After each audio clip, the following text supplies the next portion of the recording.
Hi everyone, I'm Ava, and welcome back to your financial journey.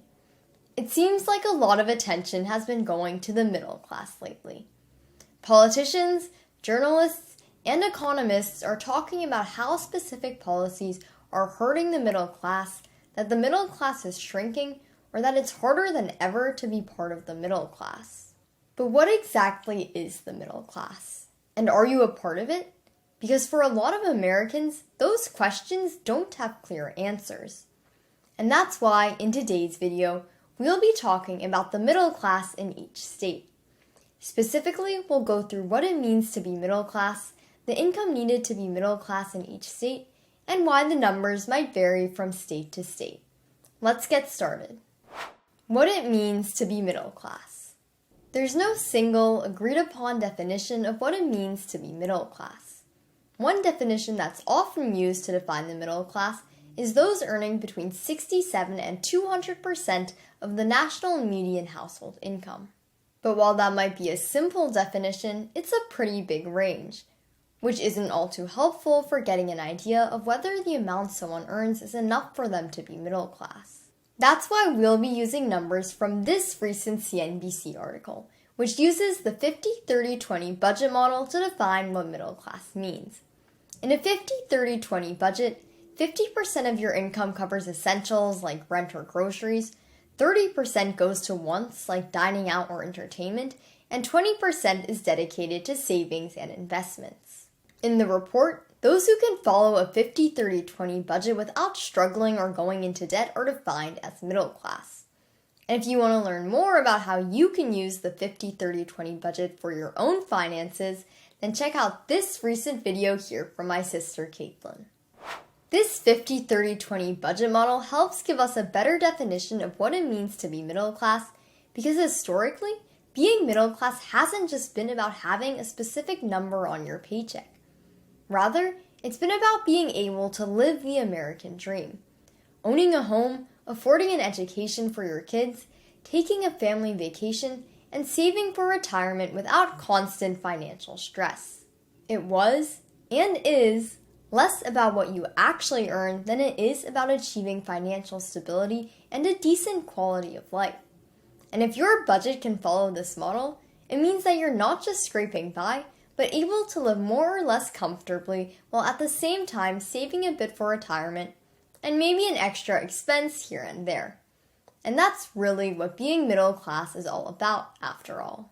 The study used MIT's living wage calculator to determine the cost of living in each state, which allows us to better take price variations between places and the resulting differences in the income you need into account. Take, for example, someone with an income of $85,000. In Oklahoma, they might be able to live comfortably and own a home, travel, and save for retirement. But where things are more expensive, be it housing, groceries, or entertainment, they naturally need a higher income to be middle class. That means that in a more expensive place, like San Francisco, which has one of the priciest housing markets in the world, the same income might mean that they have a hard time paying rent, much less enough money to take a vacation or save for retirement. Unfortunately, as costs rise, it seems like more and more Americans are struggling to afford a middle-class lifestyle. So next, let's take a look at how much you might need to be considered middle class in every state. The income needed to be middle class in each state. Let's get right into the income needed to be middle class in each state. In this column, we'll list the states, and in this column, we'll show the income needed to be middle class in that state. We're ordering the states from more expensive, with a higher income needed to be middle class, at the top, to less expensive, with a lower income needed to be middle class, at the bottom. And in this column, we'll show the states' overall rank based on the needed income. Because 50 states was just a bit too much to fit onto one slide, we'll show 10 states at a time, and we'll take note of some of the more interesting numbers along the way. Let's get started with the 10 states where you'd need the highest income to be considered middle class. As we can see, our most expensive state is Hawaii. There, you need an income of at least $124,467 to be able to live comfortably. And the next three states, Massachusetts, California, and New York, aren't a lot cheaper, as you'd still need an income over $110,000 to be considered middle class in each of them. And in each of the remaining states on this slide, you'd still need an annual income over $100,000. These top 10 states would all require a pretty high income if you wanted to live a middle class lifestyle in them. So let's see how things look in the rest of the country. Here are the next 10 states with the highest income needed to be middle class. These states might not be quite as expensive as the top 10, but they are still pretty pricey. At the top, we can see that New Hampshire, Arizona, Rhode Island, and Alaska would each still require an annual income over $100,000 to live comfortably. And even state number 20, Illinois, isn't much better, with an income of $97,000 needed to be middle class. Feel free to pause if you want to look at the specific states on each slide. But for now, let's move on to the next 10 states in the middle. To live comfortably in these states, you need an income in the $90,000 range. That's definitely getting less expensive. It's nearly $30,000 less than the amount you need to be middle class in Hawaii. Here are the next 10 states. While in Texas, you'd still need an income of just over $90,000 to be middle class. For the rest of these states, the amount you need to earn to be middle class falls below that number. And finally, here are the 10 least expensive states in the US by the income you'd need to be middle class. At the top, an income of $86,320 would be needed to live comfortably in Mississippi. And in the least expensive state of all, West Virginia, an income of just $80,829 would be required.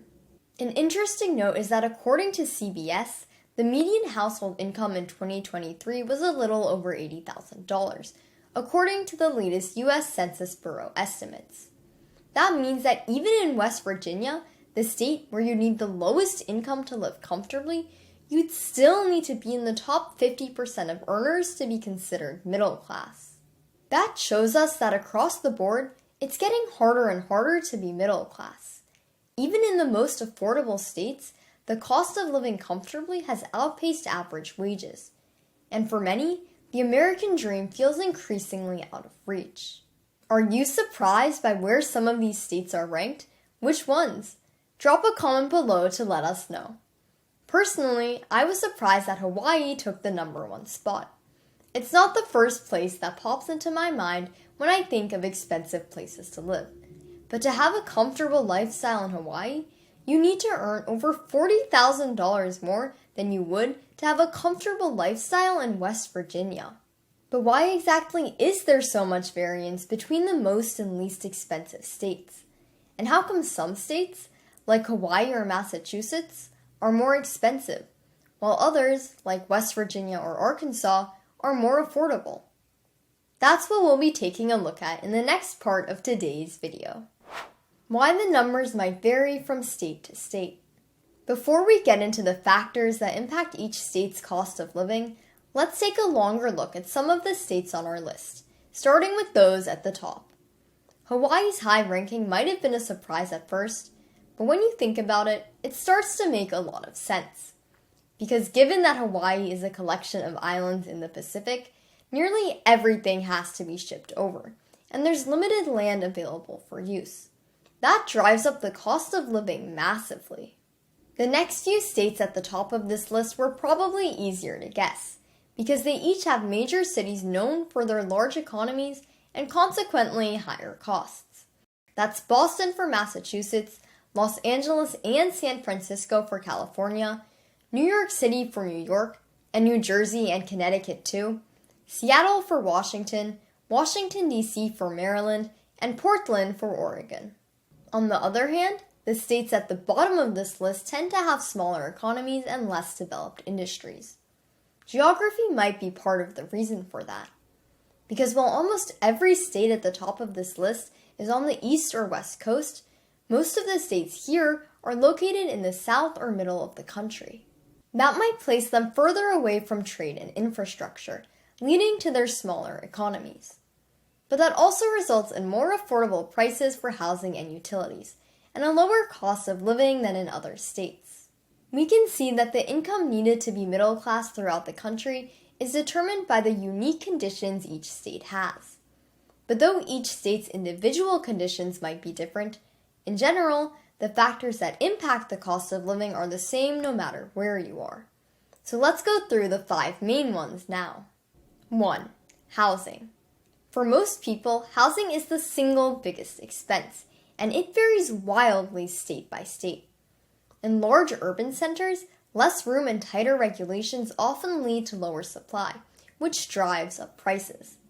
In some places, like California and New York, rent and home prices can even eat up over 40% of your income, making it nearly impossible to stick to the 50-30-20 budget that would make you middle class. On the other hand, in states where there's more space and less regulations, like Mississippi or Arkansas, there will be much more housing available, which can lead to costs being lower than they are in other states. And of course, another factor that impacts the cost of housing is how large or luxurious people decide to build real estate. And in some areas, houses and buildings will certainly be more extravagant than in others. 2. Transportation and goods. Beyond housing, everyday expenses like groceries, gas, and healthcare differ across states. Of course, where they're more expensive, you'll need to earn more to afford the same amount, meaning the income needed to be middle class will be higher. Geography plays a role too. In places like Hawaii and Alaska, the cost of importing food and goods can drive up prices. Think $5 for a gallon of milk. 3. Healthcare and insurance. Medical care and insurance premiums vary a lot depending on your location. States with fewer providers or more expensive hospital systems, like Vermont, will usually pass those costs on to customers, meaning a higher income will be needed to afford living there. And some areas might be more prone to natural disasters than others, making property insurance pricier. 4. Job markets. In places with high-paying industries, like tech in California or finance in New York, salaries are higher, and as a result, prices and the cost of living are higher too. Meanwhile, other states, like Kentucky or Mississippi, might have lower average incomes. That can keep costs down, though it also means that there are fewer high-paying jobs to help you achieve the income needed to be middle class there. And 5. Taxes. When it comes to how much you need to earn to be middle class, taxes are a huge piece of the puzzle. Because in high-tax states like New Jersey or California, which have state tax rates that can be over 10%, you need a higher pre-tax income to achieve the same income after taxes have been paid. And that's before you have to pay the higher prices. On the flip side, in places where there's a low state tax, or even no state tax at all, like in Florida, you can keep more of your paycheck, meaning a lower income is needed to be middle class. Sales and property taxes can play a role too.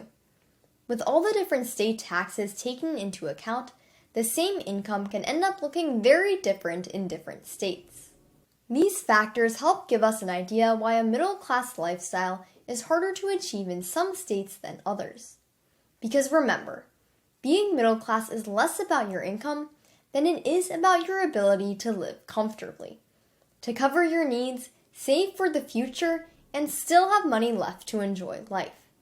Be it $80,000, $125,000, or a completely different number. What do you think about these figures? And what were you most surprised to find out? Leave a comment below to let us know. Make sure to like and subscribe if you enjoyed today's video. And check out this video here if you want a deeper dive into whether you fall into the top 1%, 5%, 10%, or 25% of income and net worth in America. Thanks for watching, and we'll see you again soon.